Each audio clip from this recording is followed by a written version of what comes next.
I worked in a small but higher class restaurant in a nice spot in Dublin. I had about a year's experience before joining as a job between college years, so I was coming in with a decent chunk know-how. The Maitre'd, we'll call him A, had a pretty bad attitude to his staff. He would talk down to them, belittle them, often in front of regular customers. He would tell us to follow his orders, rather than the owners, who worked in the kitchen.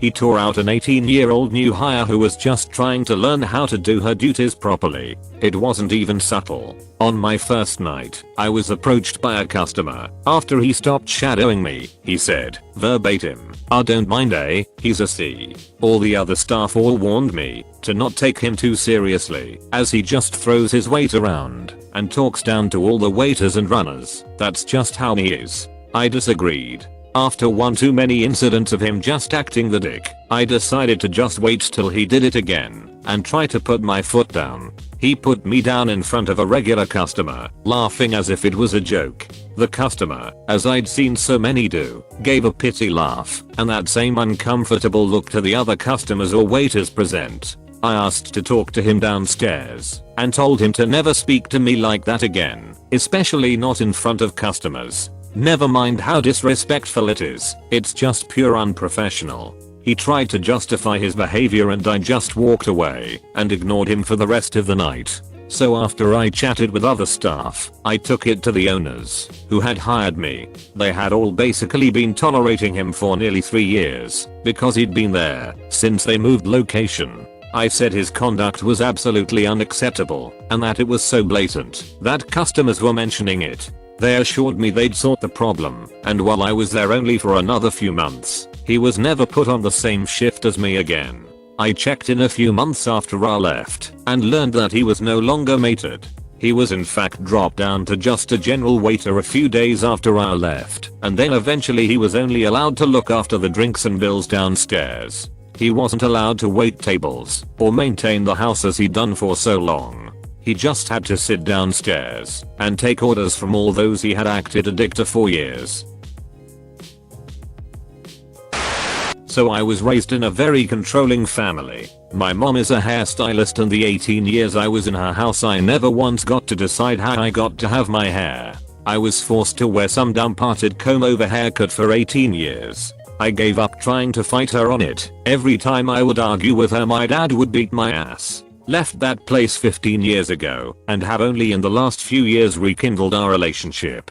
They no longer have any control over me. I've always buzzed my hair cause I hated the way I looked. My wife has always wanted me to grow my hair out, but I've never even gave it a chance. I learned a lot about self-love while I was kicking cancer's ass. When my hair started growing back, I decided I was going to grow it out for my wife. My hair is almost down to my shoulders after 1.5 years. Wife loves it. My mom and sister hate it. A couple times a week either my mom or sister wills me to let my mom cut it. I'm growing it out for me cause I actually think I look pretty sexy with longer hair.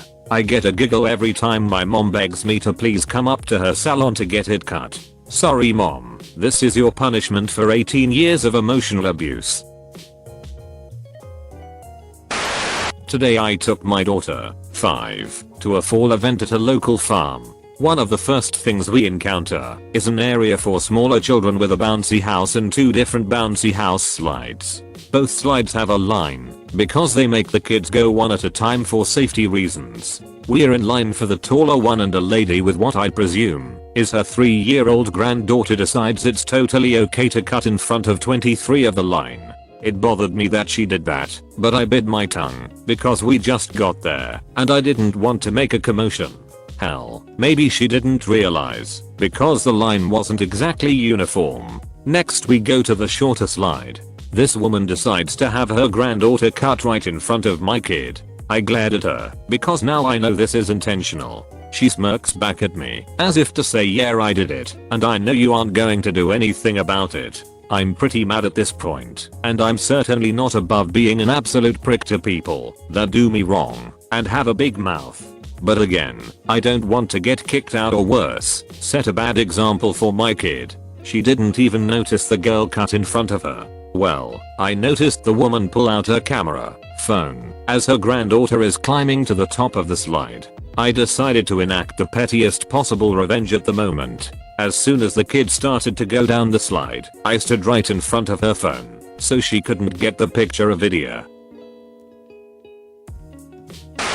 So in college I lived with a house of 6 people. One of my roommates was particularly terrible. Despite having a nice outdoor covered porch, she frequently smoked in the house, despite us all politely asking her to do so outside. She also frequently turned on very loud music around 1 AM on weekdays, despite us politely asking her not to. I had also informed all the roommates that I had a pretty serious cat allergy. Despite this, she brought home a cat, which completely ruined my personal couch. She also didn't take care of the poor thing. He never had food, water, and his litter box was never cleaned, which resulted in him pooping on the floor, and she won't clean that up either. She was also leaving beer cans everywhere, being generally terrible in that sense as well. Roommates would politely try to ask her not to do these things, and she would literally laugh and say she didn't give a crap how her behavior affected us. A lot of people don't realize how easy it is to get into the settings on a router. Typically login credentials are standardly username, admin, password, admin, but you can Google this info for whatever brand router you have. I got into the router, changed the password to something only I knew. I then used process of elimination to figure out which devices were hers. I first prioritized the speeds for everyone else. I then set a random schedule that shut off Wi-Fi for her exclusively. I then got the sweet satisfaction of her asking in the group constantly if anyone else was having connectivity problems. And on occasion, if she kept me up late at night rolling on her desk chair. She was very heavy and an avid gamer, so this was quite loud. I would just shut internet off to her PC. She'd get bored and frustrated and just go to bed for the night. She was constantly resetting the router for a signal she would never get. One of my kids was an extremely late talker.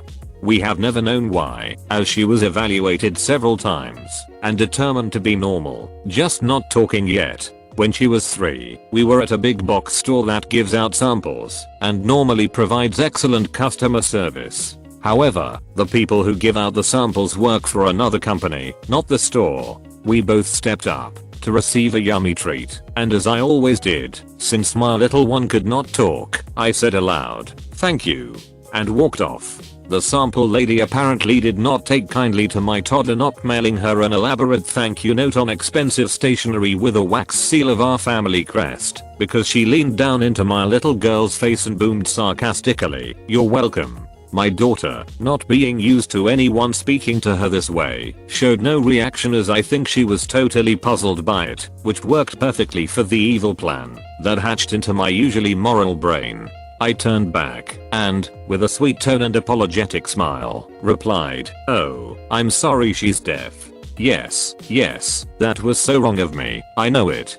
But was it petty? Yes. And was it revenge? Yes. I hope that cracker-doling harpy thinks twice before she scolds innocent kiddos without knowing anything about them. I guess I got the ultimate revenge too, because my daughter is now a teen and never stops talking."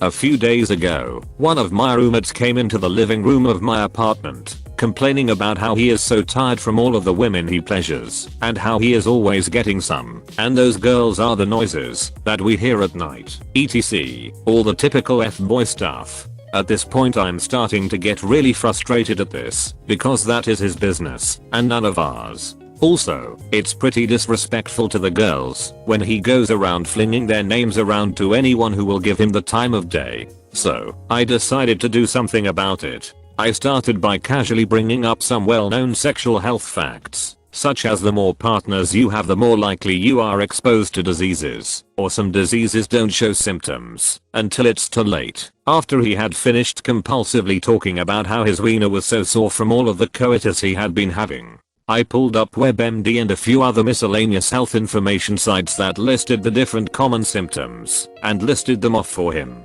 Now, this kid isn't the smartest man on the planet, but apparently he is a whole lot dumber than I originally thought.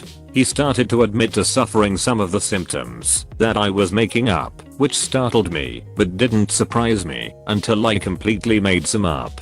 For example, I said that one of the symptoms of syphilis was the inability to perform in the presence of spaghetti straps, and for some unknown reason, he agreed to that. A few days pass, and a load more comments are made, and everyone is getting increasingly frustrated with him. We were sitting on the couch one day after all of us had finished classes, and were watching a movie. Naturally, a-hole brings up his PP problems, that's what he liked to call them, disturbing the movie that I was trying to focus on.